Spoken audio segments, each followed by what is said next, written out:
Ah, yes. What if? Something every sports fan has said for years. If this happened, if he played, if he locked in, it's a part of being a sports fan. Some of sports' most famous what ifs, like what if Derrick Rose didn't tear his ACL? What if Brett Favre ran out of bounds? What if you got a girlfriend? All valid things in the name of sports. And today, we will be looking at some of NFL's biggest what ifs. So let's get this show on the road and start with the list. Let's start off with a big what if, that being Dez Bryant's catch.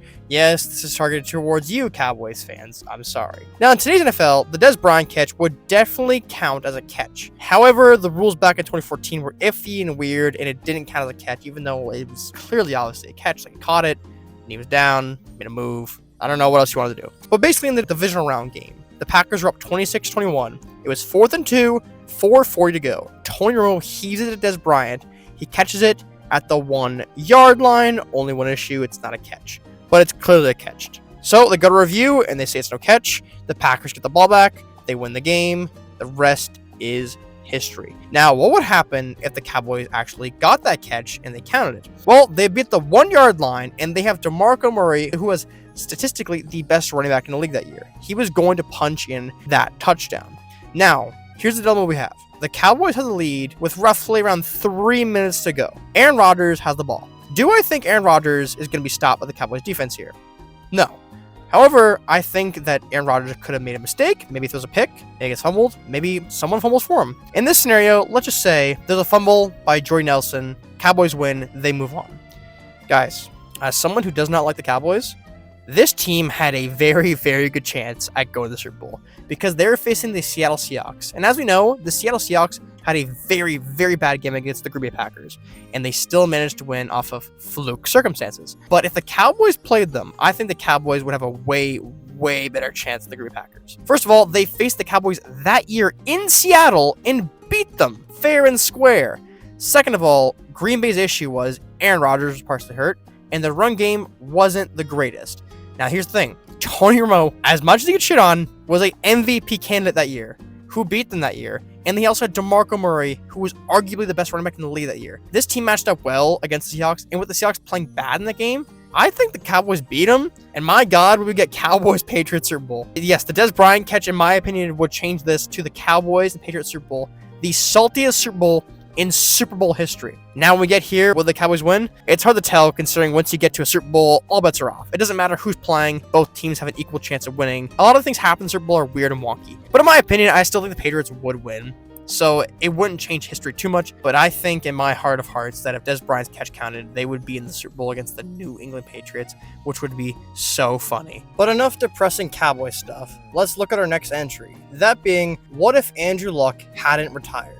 I want to say this. I can't stress this enough. Andrew Luck was a very good quarterback. At his peak, I think he's better than Cam Newton, Matt Ryan, and Phillip Rivers, and was on pace for a Hall of Fame career. But Luck played with some suspect Colts team and with some terrible O-lines for majority of his career, and the worst record he got with them was 8-8. And the year he finally had a good O-line, he nearly threw 40 touchdown passes and was the third best QB in the league, outside of Patrick freaking Mahomes, who threw 50 touchdowns, and Drew Brees, who is a Hall of Famer, having one of his best seasons ever. Now, what is this entry about? If Andrew Luck had been healthier, he would have done what? Well, in my opinion, I think if Andrew Luck had a better O-line early in his career and he was healthier, I think he would at least by now have either a Super Bowl victory or won an MVP, or at least at the bare minimum a Super Bowl appearance. Andrew Luck was so freaking good, you guys. Outside of 1 year, he's gotten his team to the playoffs every time. He's had very good playoff wins against Peyton Manning and a very good Houston Texans team back in 2019. This guy was good. The only teams he really had trouble against were Tom Brady and the Patriots and Patrick Mahomes, and that was the first time he faced Patrick Mahomes, and it would be the last time he faced him. I want to say this Colts team, with a better O-line and better developed defenses, I think they would have made an appearance with Andrew Luck at the bare minimum. I think they would have won one, but it's the injuries the Colts did. They didn't take care of him, and unfortunately, he had to retire early. Anyways, let's move on. So the next one is, what if the Saints got a PI call in the NFC Championship game? Ah, yes, Saints fans, we're coming back to what has haunted you guys for years. Now, if the refs actually looked and used their eyes, this would be a game changer because with 1 minute and 46 seconds to go, the Rams have one timeout. The Saints are 3rd and 10 at the Rams 12. Drew Brees throws it. Blatant pass interference, not called. They would need to get a field goal. The Rams, with less than a minute left, get a field goal to tie it, and they go into overtime and win in overtime, going to the Super Bowl. Now, what the hell would happen if this PI call count? Well, in my opinion, they get a PI call, they're at the 2-yard line, and the Rams have one timeout. I think the Saints burn 2 plays to get the third goal and then score a touchdown, giving the Rams less than a minute and needing a touchdown to win. And I know they drove down and got a field goal, but with less than a minute, with Jared Goff in the New Orleans Saints Stadium, no timeouts, they're not getting a touchdown unless a freak miracle happens, and they're not.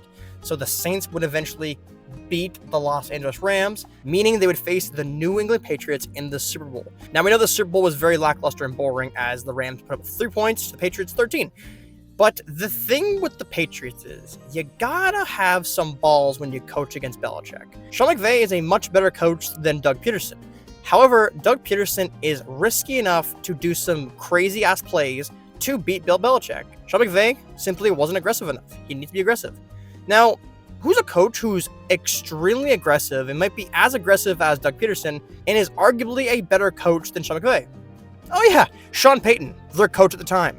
Do I think the Saints would have beat the Patriots? For 100% sure? No, but I feel pretty damn confident they would. Their running in with Kamara and Ingram was amazing. Michael Thomas was a freak that year. Drew Brees had one of his best seasons ever, and the defense was pretty freaking damn good. I think they matched up really well against the Patriots, and with Sean Payton's aggressive play calling, I think it would have been enough to beat the Patriots and secure Drew Brees' second Super Bowl ring. It's a damn shame it didn't happen, but that's what ifs are about, baby. Now, speaking of Patriots and Super Bowls, let's go to another Patriots Super Bowl. That being Super Bowl 49, where Russell Wilson threw an INT versus the Patriots. We all know the infamous INT at Super Bowl 49, where Russell Wilson, with 40 seconds left, throws an INT at the 1-yard line, securing the victory for the Patriots. This was a huge deal for multiple reasons.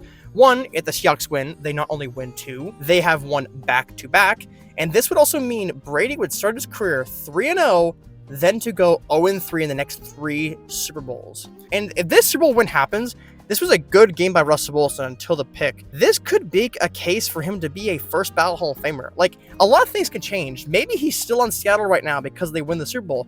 And heck, I think even though he's dropped off, I still think if he won the Super Bowl here, I think very close to being or about a first ballot Hall of Famer. Right now, him being a first ballot is up in the air, but he's definitely going to be a Hall of Famer. But this one right here would for sure secure my first ballot Hall of Fame position, in my opinion. But it was not meant to be. And you never know, even with Brady losing the Super Bowl, maybe that's a spiral effect. Maybe he never wins one again. Maybe his confidence drops off the earth. I know it's Tom Brady, but starting 3-0, then going 0-3 in your next Super Bowls, maybe a huge confidence waster. Maybe he drains your confidence. Maybe it makes a difference. Maybe he only wins 5 Super Bowls. Maybe he wins 4. Maybe he doesn't win another one after this. That is what would happen, I think, if the Seahawks won this game. A lot of things would change. But in the end, Malcolm Butler made a tremendous play, securing the victory for the New England Patriots. And now let's look at our final what if. That being, what if Drew Bledsoe never got hurt? I know, a shocker, right? But the implications this injury had forever changed the NFL as we know it. For starters, Drew Bledsoe got hurt in Week 2 of the 2001 NFL season against the New York Jets. Tom Brady then goes in, leads the Pats to a Super Bowl that year, and won many, many, many times after that, becoming the GOAT of the NFL. Now, what if Drew Bledsoe didn't get hurt? Well, it's impossible to tell the future, but considering the Patriots won 3 Super Bowls with Tom Brady in his first 4 seasons, once Drew Bledsoe got hurt, I feel the Patriots would have gotten at least one with Drew Bledsoe in those 4 years. You gotta remember, Tom Brady's first 4 years where he's playing, he wasn't amazing. He was playing good and came up clutch in big moments, but he was just as good as Bledsoe. And hell, Bledsoe got into the Super Bowl 5 years prior to this. Especially considering in the Super Bowl they faced the Rams and the defense did most of the work. Bledsoe didn't need to play amazing, he just needed to have a few good drives, which I think he could do. Along with Bledsoe playing healthy, Tom Brady may never get a chance to start. And maybe he doesn't get a chance to start until he's like 30 because he gets traded to the Browns. Because you know what? The Patriots got Bledsoe now, they don't need him. And maybe he goes to the Browns, they see he's good, and he goes there and wins the Super Bowl with them. That's what could happen. You gotta understand this. Regardless of how good someone plays in practice or training camp, even if they play better than the starter, if they're like a 6th round pick, they're not gonna be starting over the guy they're paying a lot of money, regardless if they play a lot better than him. It's unfortunate because when you look at it this way, there might have been a bunch of QBs who could have been starters, heck, Pro Bowlers, maybe MVPs that we never got to see because they were never given a chance. It's unfortunate, but that's what makes the Tom Brady story so special. It's just insane to me that one injury could lead to the greatest QB ever. And hell, if Bledsoe doesn't get hurt, this what if leads to so many different things. Montana is the undisputed GOAT. Peyton Manning is the best QB in his era. Mahomes is chasing Montana's legacy, not Brady. Maybe Phillip Rivers has a ring because he doesn't need to go through Brady all those times. So many possibilities that could have happened if Drew Bledsoe didn't get hurt. And hell, with this, Brady may not even play a single game in the NFL. Who the hell knows? And that is what I love about what ifs, and that is the video, everybody. I might make another one of these what ifs because there's a crap ton of what ifs in the NFL landscape, but I hope you enjoyed the video today, because if ifs and buts were candy and nuts, then Aaron Rodgers would be the greatest quarterback of all time. But it is what it is, you know what I mean? So thank you for watching, everybody. Please leave a like and subscribe, and I'll see you in the next one.